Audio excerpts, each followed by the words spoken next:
Hi lovely folks. Today we're going to talk about a really important step in the garment creation process, checking and prepping your fabric. Now that may not sound like the most fascinating of topics, but it's really important, so stick with me as we work through these steps. You won't regret it.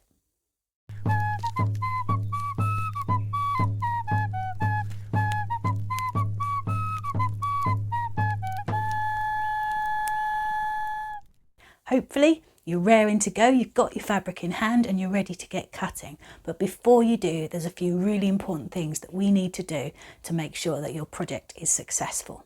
Let's get started.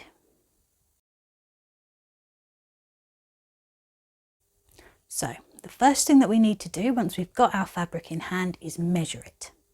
Doesn't matter whether you've bought it in person or online, you need to check that you've got the amount of fabric that you expect before you do anything else to it. Firstly, we're going to measure the width. Now when you buy fabric, it should indicate whether the width measurement given is usable fabric, that's up to there, or selvage to selvage. Selvages are these bits along the edge left over from the weaving process. You need to make sure that you've got exactly what you expect between those two markers. I've had the experience of buying fabric that was listed as 60 inches wide. Unfortunately, when it arrived, it wasn't, it was 55, and I'd already been cutting it fine, so I didn't have enough to finish my project. Luckily, the seller sent some more fabric for me because it was their error. But if I'd already washed that fabric and started working on it before I realised, I would have had no recourse. So that is the first thing that you're going to check. Your next step is going to be to measure the length down each side. And I say each side because if I show you that example here, you can see it's a little bit different. Each side is being cut slightly different because it's been cut a tiny bit wonky. This often happens. What you need to do is measure your shortest side and make sure that you still have enough for your project. Before you go any further, make a note of those measurements. It's going to come in handy later.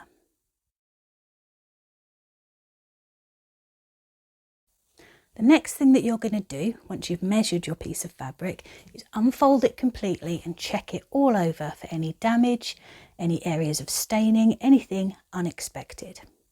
Almost as if it knew that I was going to be making this video. Recently, this linen that I ordered in order to make the underdress that we're going to make together as we go forward in this series arrived with this really odd purplish watermark. Now as I unfolded the fabric, I noticed that this ran the entire length of the 4-metre piece that I'd bought.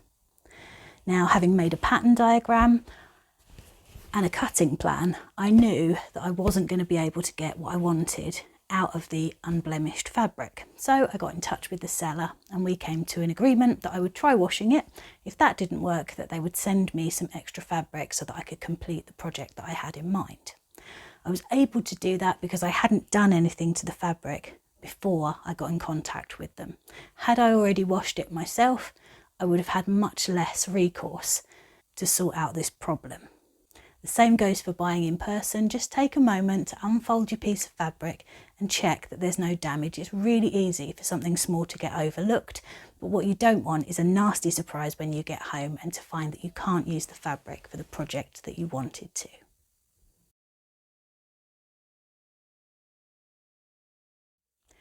Once you've measured your fabric and you're happy that there's no flaws or damage, wash and dry your fabric in the way that you plan to launder your clothes. Be honest with yourself. If you're going to be chucking your kit in the tumble dryer, please tumble dry your fabrics. Wash them on whichever wash you plan to use for the finished clothing and dry them in the same way as well. Linens love being washed, and your undergarments that are closest to your skin are going to need washing more often than your outer garments, especially your woolen ones. Linen will get softer and more comfortable the more it's used, so don't be afraid to chuck it in the washing machine. I use a delicate cycle for my hand sewn under tunics and I dry them in the tumble dryer on cool because it kind of speeds up that process of it becoming really soft and lovely to wear. Because that's how I'm going to treat the linen, that's what I do to the fabric before I start cutting it. I use a wool wash for any woolen fabric, even if I don't plan to wash the finished garment very often, because there are chemicals and sizing left over from the manufacturing process that I really don't want sitting against my skin. When I occasionally need to wash our woolens, the wool wash in the machine is gentle enough for most of them. But I will spot clean anything with silk or braid or embroidery on it, usually, rather than actually wash it. It's quite rare to need to chuck your woolens into the washing machine. You can usually brush off dirt and spot clean.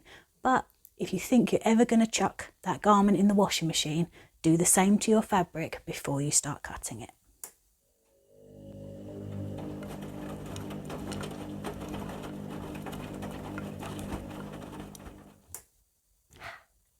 Once that's done, give your fabrics a thorough steam iron. Linen, especially if it's tumble dried, can get some very serious creases in it, so you may want to take that out before it's completely dry and then iron it while it's slightly damp for best results. Dull as this step is, it's going to make a big difference to how your final garment hangs on the body, because pressing all those fibres out nicely into a place that they naturally want to be before you start cutting will really help how your finished garment looks. I tend to press as I go with each step and just keep pressing that fabric as I sew to make sure that everything's exactly where I want it to be, because during the sewing process you're going to be putting forces through the linen that may end up, or wool even, that may end up pulling it into a position you don't entirely want it to be. Even if you're not going to press as you go, do it now. Get that fabric absolutely smooth and lovely before you cut it.